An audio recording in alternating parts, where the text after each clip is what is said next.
Along the California coast, teams of dedicated individuals logged thousands of hours monitoring and researching some of the most special places on Earth. Stretching from Oregon to Mexico, these are the Yosemites of the seas, a string of underwater parks featuring a spectacular range of habitats. California boasts the nation's first and largest marine network, safeguarding 16% of its coastal waters. Half are off limits to fishing and other harvesting activities. And while the road to protection hasn't been an easy one, California's new ocean legacy has begun to take shape. With support from fishermen like Jim Webb. On any given day, Jim can be found somewhere on or near the water. I was kind of one of those people who seemed to think the ocean was limitless. Starting in the 90s, however, Jim began to notice changes. I actually began to see fish stocks in our area declining, and I thought that was pretty alarming. I didn't think I'd see that in my lifetime, but I did. What Jim witnessed was indeed cause for concern. Declines were reported throughout the state, from rockfish to lobster. And further afield, additional impacts signaled deep problems for the world ocean. California took note. To stay ahead of the curve, in 1999, the state adopted the Marine Life Protection Act.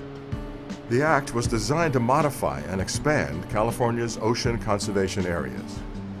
One scientist involved from the beginning is marine ecologist Rick Starr. Resource management is a science and an art because we all have different values and different interests in using marine resources. People don't like to be restricted. They view it as a curtailment of their freedom. And then there's the natural tendency to think that you're going to lose your favorite fishing area. The MPA concept is without doubt a brilliant concept. Some other things that come along are not so attractive and not so good. The Central Coast MLPA process was absolutely brutal and devastating to a lot of the small fleet that was chased outside of the bay. You know, that's where a stakeholder process is critical, because you get all those opinions on the table, you hash it out as best you can, you talk about it, and all of that takes place before lines go on the map and you start to actually design marine protected areas. Despite the growing pains and controversies, strong partnerships formed. One example is the Collaborative Fisheries Research Program, where recreational fishermen have joined forces with scientists. Our scientists are working side by side with the fishermen, talking about the life history of fishes, talking about the values of marine protected areas, and we're seeing an increased stewardship ethic related to the monitoring and protection of those MPAs. I saw what was happening with the fisheries, so I thought, well, the only way I can make any difference is to get out and help. These tireless teams have logged 21,000 hours, tagged and released more than 40,000 fish from nearly 50 species. While it is still early, a variety of responses are being documented and some positive trends are emerging. For example, the mean lengths of lingcod and vermilion rockfishes are greater in the Nuevo protected sites than in the reference sites. Meanwhile, in Moss Landing, at the mouth of Elkhorn Slough, another monitoring team heads out. Elkhorn Slough is the second largest tidal marsh in California. Draining the rich agricultural lands of the Salinas Valley, the slough is home to rafts of lounging sea otters, harbor seals, and more than 200 species of shorebirds and seabirds. Tim Marisich and his wife Donna steer their fishing vessel, the Donna Kathleen, out to sea. When Tim lost his spot prawn fishery, he turned his expertise to monitoring. Tim is helping scientists gather baseline data to document changes below diver depth. We've worked from Eureka down to San Diego for the last 5 years doing baseline ROV work for the monitoring enterprise with MARI and with DF&G. And I think that's been my most fulfilling work. While Rick, Jim, and Tim monitor resources from ships and submersibles, additional teams monitor from land. Formerly a Coast Guard station, Año Nuevo now serves as a vital safe haven for seals, sea lions, and seabirds. Biologist Michelle Hester knows firsthand the benefits of these habitats for her feathered research subjects. And these protected areas are important because they are the reason that a lot of the seabird populations in California have recovered, essentially, from many years of decline. As Michelle's teams bolster nesting areas, ecologist Dan Robinette and his teams gather data farther down the coast.